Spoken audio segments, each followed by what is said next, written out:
ilahi anta maksudi wa ridaka matlubi atini mahabbatan wa ma'afatan.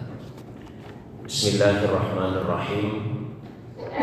Assalamualaikum warahmatullahi wabarakatuh.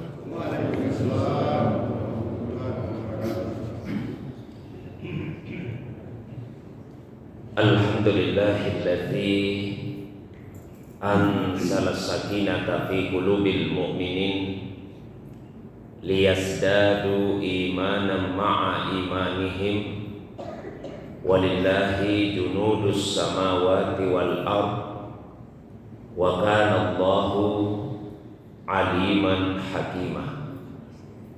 Wa sallallahu ala sayyidina Muhammadin alladzi arsalahu ilan nasi basyiran wa nadhira wa ala ali Muhammadin wa sahbihi wa sallama tasliman katsira, amma ba'd.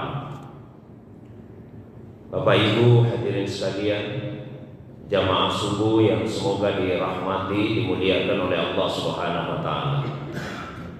Alhamdulillah, subuh ini kembali kita dihadirkan, dipertemukan oleh Allah Subhanahu wa taala di dalam majelis yang semoga dimuliakan ini untuk melanjutkan kembali kajian kita, kajian tasawuf dengan membaca satu kitab yang ditulis oleh Al-Allamah Al-Arifu Billah Syekh Yusuf Al-Makassari Tajul Al-Khalwati Qaddasallahu Sirrah, yaitu kitab Zubdatul Asrar.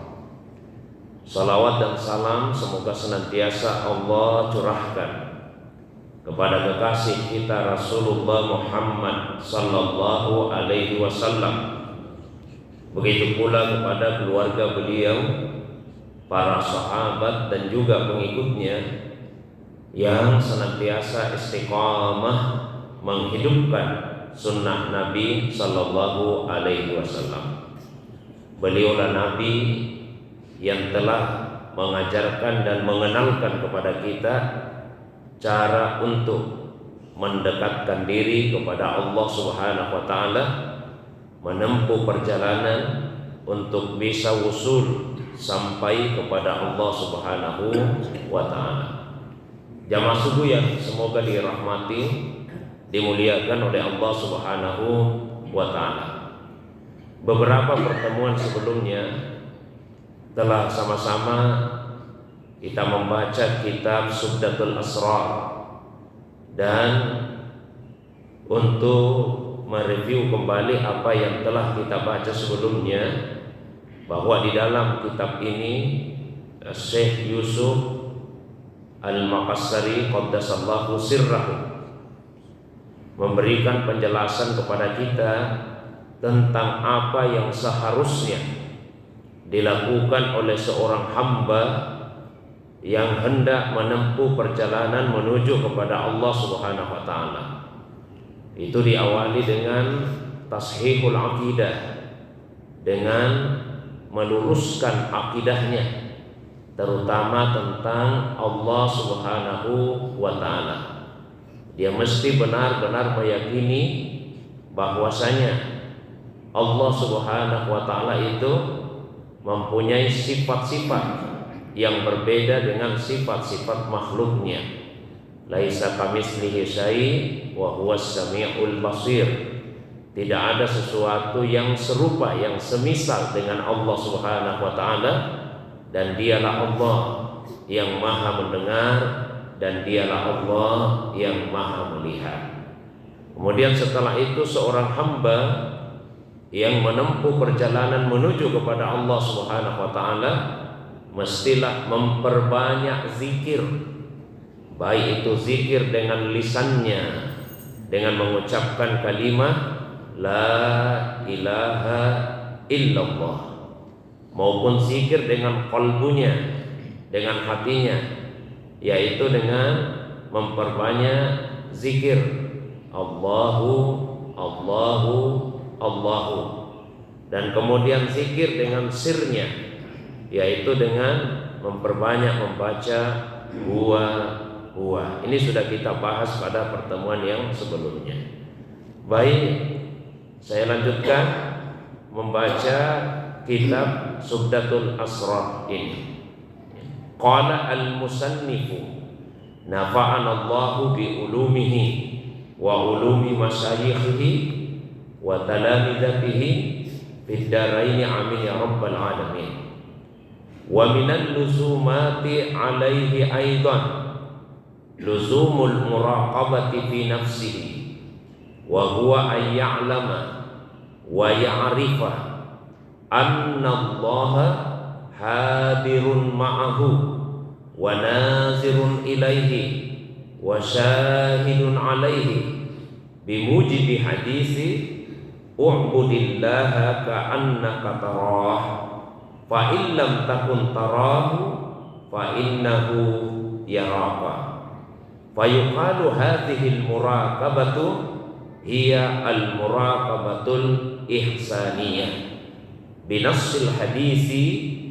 Qala ba'du ahli dzauqi min as-sufiyyati qaddasallahu sirrahu anna maqama u'budillaha ka'annaka tarahu huwa maqamul awami min ahli suluki wa maqamu fa illam takun tarahu fa innahu yarak huwa maqamul khawasi minhum fafham. Yang artinya wa minal lusumati alaihi aidan, dan di antara kewajiban seorang hamba yang ingin menempuh perjalanan menuju kepada Allah, yaitu luzumul muraqabati fi nafsihi. Dia mesti senantiasa merasakan di dalam dirinya ada pengawasan, yaitu pengawasan dari Allah Subhanahu wa taala. Wa huwa, yang dimaksud di sini adalah ayya'lama wa ya'rifa. Dia mesti mengetahui dan mengenali annallaha hadirun ma'ahu, bahwa Allah itu hadir bersamanya, wa nazirun ilaihi, dan senantiasa memandang kepadanya, wa syahidun alaihi, dan senantiasa menyaksikannya, bimujibi hadisi, berdasarkan kandungan hadis, u'budillaha ka'annaka tarah, beribadalah kepada Allah seakan-akan atau seolah-olah engkau melihatnya. Fa illam takun tarahu fa innahu yarak, maka jika engkau tidak melihatnya, sesungguhnya dia yang melihatmu. Fa yuqalu hadhil muraqabatu hiya al muraqabatul ihsaniyah binassil hadisi. Dan muraqabah, perasaan selalu diawasi yang seperti ini, dinamakan dengan al-muraqabah al-ihsaniyah. Namanya adalah muraqabah ihsaniyah. Hal ini didasarkan kepada kandungan hadis. Kemudian qala ba'du ahli dzauqi minas sufiyyati qaddasallahu sirra. Sebagian ahli rasa, yaitu dari kalangan para ulama tasawuf, semoga Allah mensucikan rahasia mereka, berkata, inna maqama u'budillaha ka'annaka tarahu huwa maqamul awami min ahli suluk. Sesungguhnya maqam, posisi atau kedudukan beribadalah kepada Allah seolah-olah engkau melihatnya, adalah kedudukan kalangan awam dari ahli suluk. Wa maqamu fa illam takun tarahu fa innahu yarak huwa maqamul khawasi minhum. Sementara maqam atau kedudukan, apabila engkau tidak melihatnya, maka dia yang melihatmu, itu adalah maqam al-khawas, kedudukan orang-orang yang khusus dari para ahli suluk. Jamaah subuh yang dirahmati, dimuliakan oleh Allah Subhanahu wa ta'ala. Jadi di dalam paragraf ini Syekh Yusuf Tajul Al-Khalwati menjelaskan kepada kita bahwa seorang hamba yang menempuh perjalanan menuju kepada Allah SWT, dia mesti selalu merasa diawasi oleh Allah Subhanahu wa taala. Tapi ini dalam makna yang positif, bukan dalam artian negatif. Karena kadang-kadang Bapak Ibu jamaah sekalian, kalau kita mengatakan merasa diawasi, kesannya kemudian menjadi tertekan. Ya, ibaratnya mohon maaf, kalau ada pejabat kemudian dia merasa diawasi oleh atasannya, mungkin dia merasa tertekan. Tapi muraqabah yang dimaksud oleh beliau di dalam kitab ini adalah muraqabah yang justru sifatnya positif, ya, yang memberikan kebaikan-kebaikan. Seperti apa itu? Seorang hamba dia mesti tahu betul dan dia mesti memahami, ya, dia mesti mengenali 3 hal. 1, annallaha hadirun ma'ahu. Allah itu selalu hadir bersamanya. Yang kedua, Allah itu nazirun ilaihi. Allah selalu memandang kepadanya. Dan yang ketiga, annallaha syahidun alaihi. Allah Subhanahu wa taala selalu menyaksikannya. Ya. Bayangkan Bapak Ibu jamaah subuh sekalian, kalau kita ini sebagai hamba benar-benar tertanam di dalam hati kita satu perasaan bahwa Allah Subhanahu wa taala selalu hadir bersama-sama dengan kita. Allah Subhanahu wa taala senantiasa memandang kepada kita. Allah Subhanahu wa taala selalu menyaksikan keadaan kita, kondisi kita. Maka kita tidak akan pernah merasakan kekecewaan. Kita tidak akan pernah merasa takut dalam kehidupan ini. Karena kita sadar Allah Subhanahu wa taala selalu bersama dengan kita. Selama apa yang kita lakukan, apa yang kita ucapkan adalah kebenaran dan kebaikan, Allah Subhanahu wa taala pasti akan selalu memberikan nusrah, memberikan pertolongannya kepada kita dalam kehidupan ini. Kalaupun misalnya, ya, ada peristiwa-peristiwa, ada kejadian yang kita alami, yang kita rasakan tidak sesuai dengan keinginan, maka itu pun juga tidak akan membuat kita kecewa, tidak akan membuat kita bersedih hati, ya. Karena sesungguhnya peristiwa kejadian yang dialami oleh manusia dalam kehidupannya di dunia ini kan tidak terlepas dari 2 hal. Kemungkinan pertama, kejadian itu sesuai keinginan. Kemungkinan yang kedua, kejadian itu tidak sesuai dengan keinginan. Dan dua-duanya baik. Selama kita sadar Allah hadir bersama dengan kita, Allah selalu melihat kita, Allah selalu menyaksikan kita. Karena yang menentukan baik atau buruknya sesuatu sejatinya bukan kejadiannya, bukan peristiwanya, tapi yang menentukan adalah cara manusia menyikapi kejadian itu. Satu kejadian, Bapak Ibu sekalian, sama persis dialami oleh 2 orang yang berbeda. Beda cara menyikapinya, maka akan beda pula nilainya. Contoh, ada 2 orang sama-sama mendapatkan satu nikmat dari Allah Subhanahu wa taala. Baik itu nikmat jabatan, nikmat harta, ya, nikmat popularitas, nikmat ilmu dan seterusnya. Ini kejadiannya sama. Tapi nilainya belum tentu sama. Yang menentukan adalah cara menyikapi. Orang yang pertama ketika mendapatkan nikmat, dia sadar sepenuhnya bahwa itu adalah pemberian dari Allah Subhanahu wa taala. Karena ada muraqabah ihsaniyah dalam dirinya. Dia rasakan kehadirannya Allah. Dia rasakan bahwa Allah selalu memandangnya. Allah senantiasa melihat kepadanya. Maka ketika mendapatkan nikmat, dia mampu menghubungkan nikmat itu dengan Allah Subhanahu wa taala. Harta ini titipannya Allah, jabatan ini titipannya Allah, ilmu ini titipannya Allah, popularitas, keterkenalan ini titipannya Allah. Maka nikmat itu tidak membuat dia menjadi sombong. Justru dia akan menggunakan nikmat tersebut dalam 2 hal. 1, sebagai sarana untuk mendekatkan dirinya kepada Allah Subhanahu wa taala. Jabatan itu dia gunakan sebagai sarana untuk dekat dengan Allah. Harta dia gunakan sebagai sarana untuk dekat dengan Allah, ya. Ilmu dia gunakan sebagai sarana untuk dekat dengan Allah. Yang kedua, dia akan gunakan nikmat tersebut untuk memberikan manfaat yang sebanyak-banyaknya dan sebesar-besarnya kepada sesama manusia. Jabatan itu akan dia gunakan untuk memberikan kebaikan kepada orang-orang yang dia pimpin. Harta itu dia akan gunakan ya untuk memberikan manfaat kepada mereka yang hidup dalam kekurangan. Ilmu itu dia akan ajarkan kepada mereka yang membutuhkannya. Itu orang yang pertama yang memiliki muraqabah ihsaniyah, selalu merasakan kehadiran Allah. Tapi bagi yang tidak merasakan kehadiran Allah Subhanahu wa taala, dia tidak akan mampu menghubungkan nikmat tersebut dengan Allah Subhanahu wa taala. Apa yang terjadi? Dia dapat jabatan, lupa bahwa jabatan itu pemberian Allah Subhanahu wa taala. Akhirnya dia menjadi sombong, sewenang-wenang dengan jabatan yang dimiliki.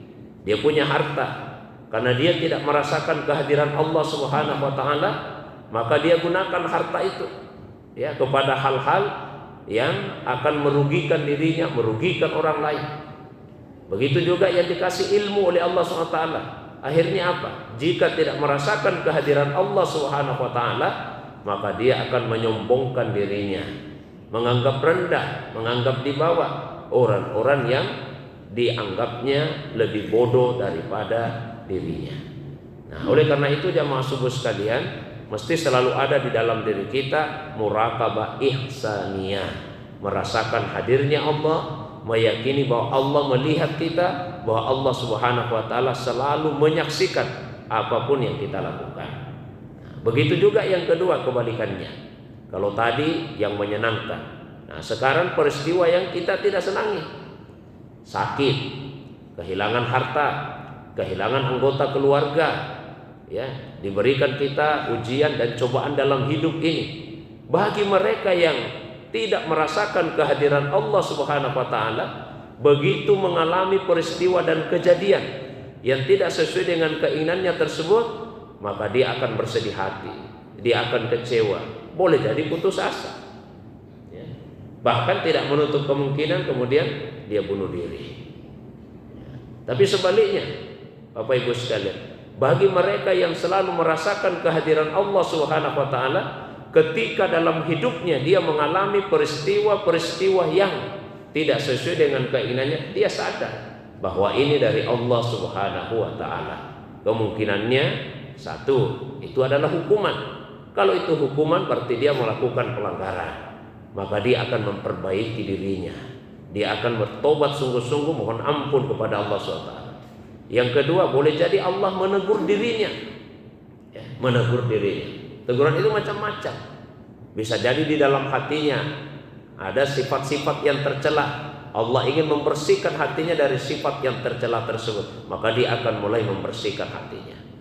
Atau bersyukur sekali jika itu semua adalah ujian dari Allah SWT. Allah ingin meningkatkan kualitas dirinya, maka justru musibah tersebut dia akan syukuri. Maka orang yang tinggi kualitas imannya, apapun yang dialami, dia akan selalu memuji Allah ya. Ditimpa musibah, alhamdulillahi ala kulli hal, segala puji bagi Allah dalam semua keadaan. Diberi nikmat oleh Allah SWT, alhamdulillahi rabbil alamin, segala puji bagi Allah, Tuhan pencipta, penguasa, pemelihara alam semesta. Jamaah subuh yang dirahmati, dimuliakan oleh Allah Subhanahu wa taala. Nah, kemudian yang berikutnya, beliau menegaskan di dalam paragraf tadi bahwasanya ya, muraqabah ihsaniyah yang dimaksud di dalam hadis Nabi sallallahu alaihi wasallam terdiri dari dua maqam, dua kedudukan. Ya, penggalan hadis yang terdapat dalam kitab ini secara lengkap sudah saya bacakan pada pertemuan yang pertama. Hadis yang diriwayatkan oleh Imam Muslim di dalam kitab Jami' Shahihnya, dan juga diriwayatkan oleh beberapa ulama hadis yang lain, juga diriwayatkan oleh beberapa ulama sufi dalam kitab-kitab mereka ya, dengan redaksi yang berbeda-beda. Yang pada intinya hadis itu menceritakan bahwa suatu hari malaikat Jibril alaihissalam pernah mengubah wujudnya menjadi seperti manusia biasa, lalu kemudian menemui Rasulullah sallallahu alaihi wasallam yang ketika itu sedang berkumpul dengan sahabat-sahabatnya. Lalu malaikat Jibril kemudian menanyakan 5 hal kepada Nabi sallallahu alaihi wasallam. Pertanyaannya yang ketiga adalah akhbirni mal ihsan, beritahu saya apa itu ihsan. Maka Nabi SAW kemudian menjawab, Ihsan itu adalah anta'budallaha ka'annaka tarah. Engkau beribadah kepada Allah seolah-olah engkau melihatnya. Fa illam takun tarahu fa innahu yarak. Maka jika engkau tidak melihatnya, yakinlah bahwa Allah yang melihatmu. Nah, ada dua cara baca ulama kita, terutama pada penggalan kedua dari hadis tadi. Ya, saya ulangi terjemahannya supaya kita bisa merasakan perbedaan cara pemahaman ulama kita. Bagian yang pertama, beribadahlah kepada Allah seolah-olah engkau melihatnya. Ya, beribadah kepada Allah seolah-olah engkau melihatnya. Bagian yang kedua, jika kamu tidak melihatnya, maka sesungguhnya Allah yang melihatmu. Itu yang kedua. Mohon maaf Bapak Ibu sekalian, kalau secara sepintas yang kita rasakan, yang mana yang lebih tinggi makomnya? Yang pertama atau yang kedua? Coba. Kalau yang pertama, beribadahlah kepada Allah seolah-olah engkau melihat. Itu yang pertama. Beribadah kepada Allah seolah-olah engkau melihatnya. Bagian yang kedua, jika engkau tidak melihat Allah, maka Allah yang melihatmu. Ini yang lebih tinggi yang mana? Pertama atau kedua? Beda Pak ya, ada yang pertama ada yang kedua. Oke. Di beberapa kitab, ya beberapa kitab hadis itu disebutkan bahwa yang lebih tinggi itu adalah yang pertama. Nanti saya jelaskan yang kedua menurut kitab Subdai. Kenapa dikatakan yang pertama? Kalau yang pertama beribadah seolah-olah kita melihat, seolah-olah kita melihat Allah. Ini disebut dengan maqam musyahadah. Sementara yang kedua, kalau tidak melihat, berarti kesannya kan di bawah Pak. Kalau tidak sampai pada level itu, maka yakin Allah yang melihatmu. Itu yang disebut dengan maqam muraqabah. Itu pemahaman yang umum. Ya, tapi ada juga pemahaman ulama kita yang lain. Dan itu sangat selaras dengan apa yang disebut oleh Syekh Yusuf Tajul Al-Khalwati qaddasallahu sirrah dalam kitab ini. Karena menurut beliau, kalau yang pertama tadi itu makam awam, kedudukan orang-orang awam dari ahli suluk. Sementara yang kedua itu adalah makam khawas, kedudukan orang-orang yang khawas. Karena cara bacanya beda. Cara bacanya begini. Kalau yang umum terjemahannya fa illam takun tarahu. Fa illam takun tarahu. Jika engkau tidak melihatnya, fa innahu yara. Maka dia yang melihatmu. Itu cara baca yang umum, Pak. Tapi cara baca yang kedua, penggalannya tidak begitu. Cara memenggalnya adalah fa illam takun. Jadi dipenggalnya di situ. Fa illam takun tarahu. Maka jika engkau tiada tarahu, pada saat itulah engkau melihatnya. Jadi fa illam takun tarahu, jika engkau tiada, pada saat itu engkau melihatnya. Dan begitu engkau melihat Allah Subhanahu wa taala, kamu akan sadar bahwa Allah itu juga melihat. Nah, ini lebih tinggi karena yang pertama tadi itu hanya seolah-olah.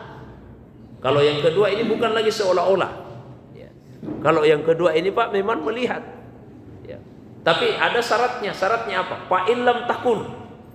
Kamu harus tiada dulu. Harus membinasakan dirimu. Jadi selama seorang manusia itu masih merasa dirinya ada, tidak bisa sampai pada level itu. Dia baru bisa sampai pada level melihat Allah apabila dia sudah tidak menganggap dirinya ada. Jadi kalau kita masih menganggap saya ada, tidak bisa kita melihat Allah SWT. Untuk bisa melihat Allah caranya adalah dengan meyakini bahwa kita tidak ada. Dan kita ini manusia memang tidak ada. Bahkan bukan hanya manusia, seluruh makhluk itu sejatinya tidak ada. Yang ada secara hakikat, pernah kita baca yang sebelumnya Pak, yang ada secara hakikat itu hanya Allah Subhanahu wa ta'ala. Kalau makhluk itu bukan ada, tapi dia diadakan.